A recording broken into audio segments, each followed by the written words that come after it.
What's going on, guys? Today I want to go over 4 mistakes that are commonly seen in a plank and how you can use a foam roller to correct them. I call this the foam roller press up. So as I go down into a plank position, let's first go over the 4 mistakes that I typically see. Starting at the neck, when people are in their plank position, they tend to look up, creating a lot of excess neck tension and leads to pain. Instead, I would rather see people with a chin down position, and I tell people to think of a bobblehead doll, whereas that neck is nice and loose and able to move freely. Second, at the shoulder blades, people tend to be collapsed down.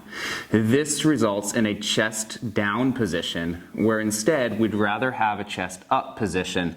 That way we don't have excess shoulder pain. Lastly, the last 2 mistakes are seen at the pelvis. People go into an anterior and posterior tilt. These are fancy words for our back arching or our back rounding.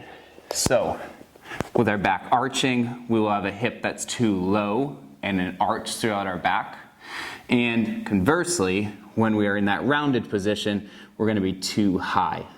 Now you'll note that the rounded position is desired, but we need to have that rounded position at the right height with the pelvis in relation to the floor. So, we can correct those 4 mistakes with a foam roller. So we put the foam roller anywhere between our knee and our hip. We're going to stay above the knee, we're not going to go on the kneecap, and you'll find that the lower the foam roller is, so the closer to the kneecap, the more challenging the exercise is going to be. The closer up towards the hip, the easier it makes it. So we're going to put this right in the middle of our thigh, and we're going to get in a plank position. We're going to start at the head. We're going to think chin down, bobblehead, loose neck. We're going to press up through our elbows. That brings our chest toward the ceiling as we keep our chin down, and that's going to separate the shoulder blades. From here, all you're going to think is belly button up. We're going to lift the belly button up. That's keeping our pelvis in a good position as it goes into that posterior or that rounded position that we desire.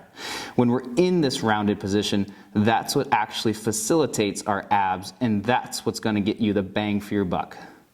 Try to hold on to this position for about 4 breaths, and as you get comfortable with this, remove the foam roller as needed.